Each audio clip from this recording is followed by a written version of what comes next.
धवल एक साधारण मनुष्य था, लेकिन उसकी आत्मा में कुछ असाधारण था।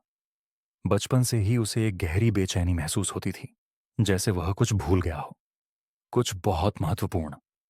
उसके दादा अक्सर उसे समझाते थे, संभल कोई साधारण स्थान नहीं, यह वह भूमि है जहां सत्य के बीज अंकुरित होते हैं। एक दिन जब तुम इसके रहस्य को जानोगे, तब तुम्हारा जीवन बदल जाएगा। धवल ने अनेक शास्त्रों और ग्रंथों का अध्ययन किया, विशेष रूप से उन भविष्यवाणियों को जो कहती थीं कि कलयुग के अंत में भगवान विष्णु का 10वां अवतार कल के संभल नामक स्थान पर प्रकट होंगे। लेकिन क्या यह संभल केवल एक भौगोलिक स्थान था या कुछ और गहरा?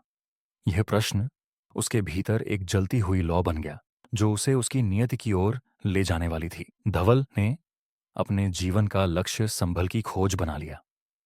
उत्तर प्रदेश में एक नगर था जिसका नाम संभल था। वह वहां गया, लेकिन उसे कुछ भी विशेष नहीं मिला।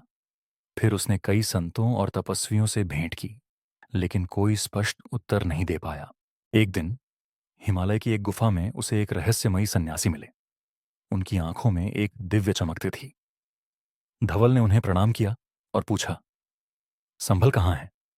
सन्यासी मुस्कुराए और बोले, संभल बाहर नहीं, यह तुम्हारे भीतर है।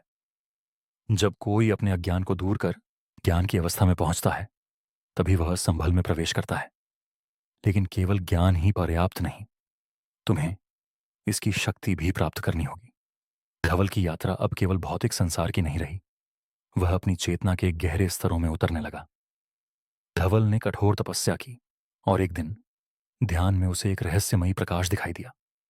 जब उसने अपनी आंखें खोलीं, तो वह किसी और ही संसार में था।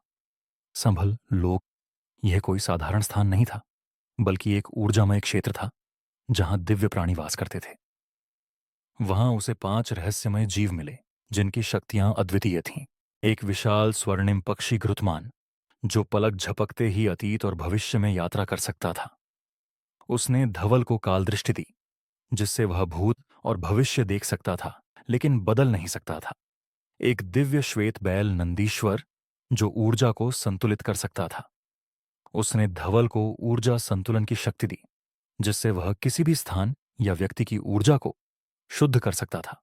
एक दिव्य जल सर्पिणी जलधारा, जो मनुष्य की गहरी भावनाओं को समझ सकती थी। उसने धवल को हृदय पठन की शक्ति दी, जिससे वह लोगों के दुखों और विचारों को पढ़ सकता था। एक दिव्य सिंह वज्रकेतु, जो अपराजेय था।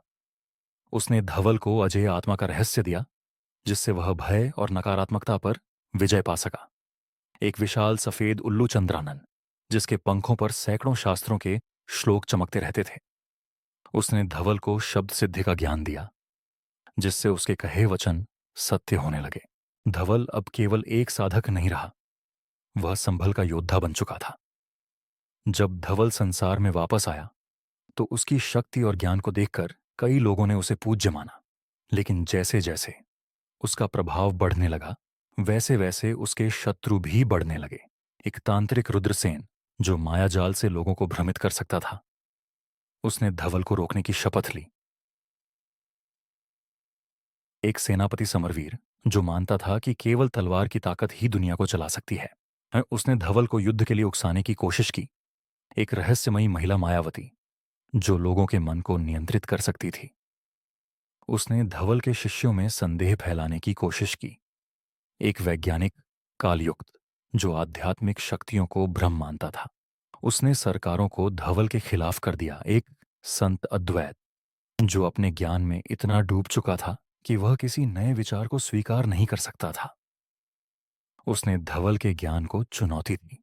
धवल को यह समझ में आ गया कि उसे केवल लोगों को सिखाना नहीं है, बल्कि उन्हें इस झूठी वास्तविकता से मुक्त भी करना है। संभल के ज्ञान के साथ धवल ने इन शत्रुओं को पराजित किया, परंतु न हिंसा से, न छल से।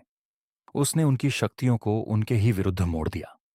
रुद्रसेन को अपनी ही माया में फंसाकर उसे सत्य का अनुभव कराया। समरवीर को यह एहसास हुआ कि वास्तविक युद्ध आत्मा के भीतर होता है। मायावती ने करुणा के सामने हार मान ली। कालयुक्त ने समझा कि विज्ञान और आध्यात्मिकता एक ही ऊर्जा के 2 रूप हैं। अद्वैत ने अहंकार त्याग कर धवल का मार्ग अपनाया। अब संभल केवल एक रहस्य नहीं था, यह एक जागृति बन गया था। धवल ने अपने अनुयायियों से कहा, मैं केवल तुम्हें मार्ग दिखा सकता हूं, लेकिन यात्रा तुम्हें स्वयं करनी होगी। संभल बाहर नहीं, यह तुम्हारे भीतर है। जब तुम इसे पहचान लोगे, तब तुम भी वही बन जाओगे जो मैं हूं, अपनी नियति के निर्माता। धवल अब केवल एक व्यक्ति नहीं रहा, वह एक चेतना बन चुका था, जो हर उस व्यक्ति में जाग सकती थी जो सत्य की खोज के लिए तैयार था। संभल का रहस्य अब खुल चुका था, लेकिन धवल की यात्रा अभी समाप्त नहीं हुई थी। वह आगे बढ़ रहा था, और उसके साथ बढ़ रही थी एक नई चेतना, एक नई मानवता की सुबह।